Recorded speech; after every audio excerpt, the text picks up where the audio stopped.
Bueno, vamos a explicar el ciclo frigorífico, vamos a dibujar el esquema y a explicar cada uno de sus componentes, cómo funcionan en conjunto y cómo hacemos para refrigerar un ambiente. Ya sea tanto para un aire acondicionado o un sistema de refrigeración que puede ser una heladera, una cámara frigorífica, etc. Este es el ciclo frigorífico básico, estándar. Hay 4 elementos que fueron los que hablamos anteriormente. Vamos a ir dibujándolos y a explicarlos. Tenemos un motocompresor para un aire acondicionado. Es un motocompresor rotativo.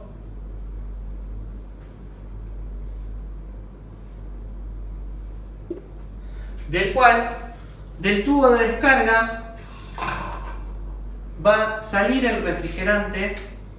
Vamos a dibujar la parte de alta presión en rojo y la de baja presión en azul. Va a salir el refrigerante y se va a dirigir al condensador, que es un intercambiador de calor por donde el refrigerante va a circular. Del condensador, el refrigerante va a pasar al dispositivo de expansión. Este dispositivo de expansión puede ser tanto un tubo capilar, un tubo restrictor o una válvula de expansión. En los casos de los aires acondicionados de baja potencia, generalmente es un tubo capilar y en los equipos más nuevos están usando tubos restrictores. Vamos a dibujar un tubo capilar. Bueno, a partir de ahí el refrigerante se va a dirigir hacia el evaporador, que es otro intercambiador de calor, y va a volver al compresor. ¿Sí? Vamos a anotar cómo se llama cada uno de ellos, así queda claro. Motocompresor. Este intercambiador de calor, en este caso, es un condensador por la función que está cumpliendo. Es un condensador. Este es el dispositivo de expansión, que en este caso es un tubo capilar. Y acá tenemos otro intercambiador de calor, que en este caso está cumpliendo la función de evaporador. Bueno, les voy a mostrar cada uno de estos componentes físicamente. Acá tenemos un motocompresor rotativo de un equipo de aire acondicionado de 3000 frigorías. Acá están las conexiones eléctricas, que lo vamos a ver en otro video. Acá tenemos el tubo de descarga, que sería este, y acá tenemos el tubo por donde el compresor recibe el refrigerante, que sería este. Yo acá tenemos un condensador, que es un radiador, es un intercambiador de calor. En este caso está cumpliendo la función de condensador, ¿sí? Por donde el refrigerante entra, circula y se condensa. Ahora lo vamos a explicar más detenidamente. Tubo capilar. Acá tenemos un tubo capilar doble, hay dobles o simples, ¿sí? Por acá circula el refrigerante que viene proveniente del condensador. Y por último acá tenemos un evaporador. Vienen de varios tipos. Este es tipo A100B, le faltan los canitos acá, que los hemos desoldado, o puede ser plano, como este que tenemos acá. ¿Sí? Es otro intercambiador de calor que está cumpliendo la función de evaporador. ¿Sí? Esta es la conexión donde se va a conectar los tubos para lograr conectarlo con la unidad exterior, que es donde se encuentra el condensador. Ahora vamos a explicar cómo funcionan en conjunto. Bueno, el motocompresor recibe el fluido refrigerante proveniente del evaporador a baja presión y baja temperatura.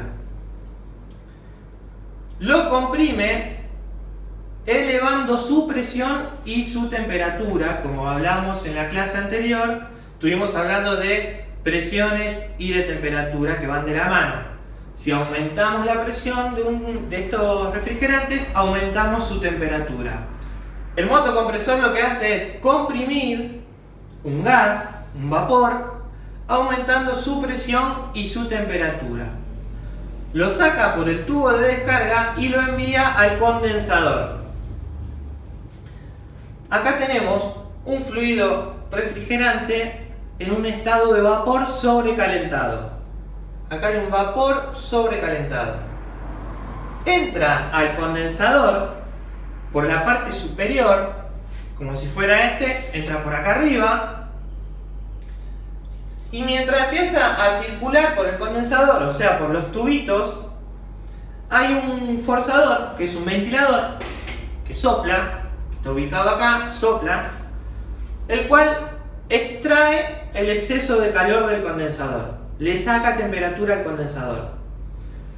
Mientras el fluido refrigerante va circulando a través de los tubos y el ventilador está sacando calor, ese refrigerante que entró en un estado de vapor sobrecalentado, a medida que va bajando su temperatura, va a llegar al punto de condensación. Va a llegar un momento que ese vapor va a empezar a condensarse. Se van a formar gotitas, las cuales van a ir cayendo a la parte inferior del condensador. A la salida del condensador voy a tener un líquido, ya no tengo un vapor sobrecalentado. Vamos a tener un líquido a alta presión y a alta temperatura. ¿Qué hizo el condensador? ¿Cuál es su función?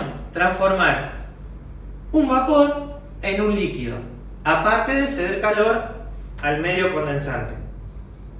Cuando estamos en este punto, tenemos un líquido a alta presión y a alta temperatura. Ese líquido se va a dirigir hacia el tubo capilar, que como recién les mostré es un tubo de un diámetro muy chiquitito y que tiene una sección y un largo determinado. Mientras el fluido refrigerante entra al tubo capilar, ¿qué pasa? Se reduce bruscamente la presión. Hay una brusca reducción de presión. Cuando sucede eso, ese líquido se expande y hay una pequeña parte, más o menos un 14% de ese líquido que se evapora. Al producirse este efecto, lo que hace es bajar bruscamente su presión y por ende su temperatura. Como hablamos siempre, la presión y la temperatura van de la mano. Si yo le bajo bruscamente la presión, le estoy reduciendo su temperatura. En el caso de los aires acondicionados, esa temperatura, el ideal es entre 1 y 5 grados centígrados. ¿Sí? Para lograr esa temperatura de evaporación, tenemos que tener una cierta presión.